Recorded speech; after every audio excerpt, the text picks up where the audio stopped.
ko. Sabi kami ng katotohanan. Subukan mong tignan sa pagitan ng mga hita mo. Ginawa ko na. Wala akong nakita. Baka mali ang ginawa mo. Malamang iba ang nagawa mo, Mac. Dapat sa pagitan ng dalawa mong hita. Siyempre hindi ko gagawin yun. Magmumukha lang akong tanga.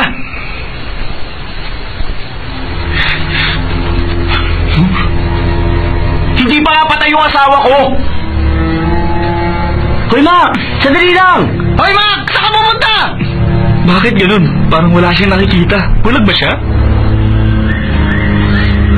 Mac! Mac! Mac! Mac!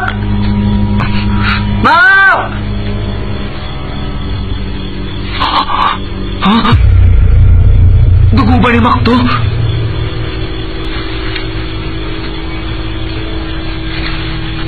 Dugo nga!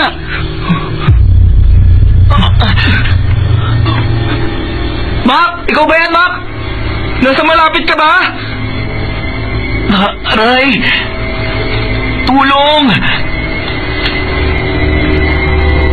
Ang sugat ko! Tulungan niyo ako! Mac! Nasaan ka ba? Magsalita ka! Tulungan niyo ako! Nandito ako! Mac! Ano nangyari sa'yo? Mac! Anong problema? Yung sugat ko! Yung dugo mo ayaw tumigil! Ang tagal na ng sugat mong yan. Hindi pa rin gumagaling. Masama ang kutob ko. May hindi tamang nangyayari. Oo nga. Tapos na ang tagulan pero biglang nagbago ang panahon. Hindi yun. Mali ang iniisip mo. Tungkol kay Mac na makita niya si Nak sa gitna ng kanyang hita. Ibig sabihin, hanggang ngayon buhay pa rin si Nak?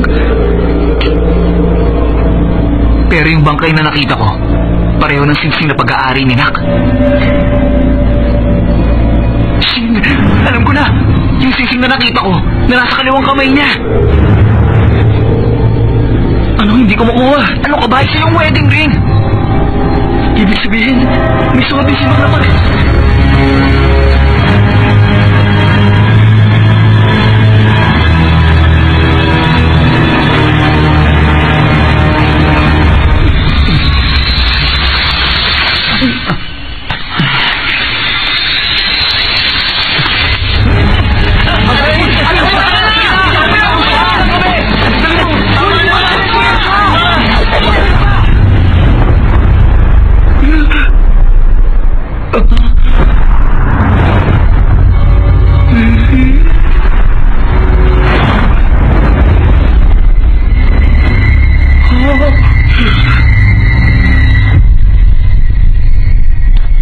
Ano ba naman yan?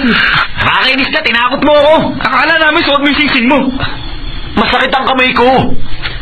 Kaya naisip ko na gawing kwintas na lang muna to.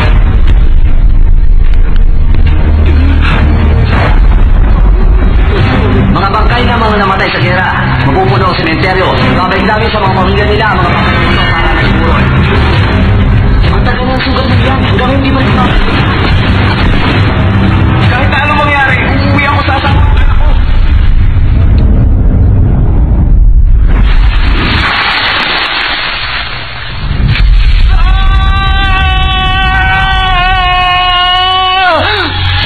Siya na yan! Bilisan niyo!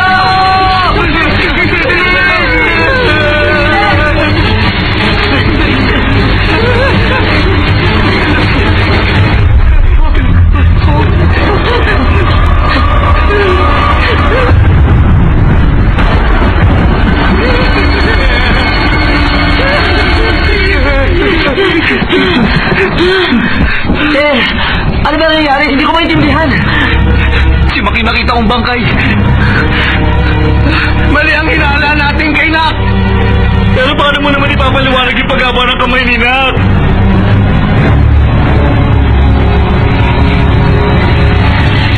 Baka gumamit ng mahabang stick si Nak para makuha yung lemon. O kaya naman gumamit siya ng sibat. Ang gulo na! Sigurado ka ba na buhay pa si Nak?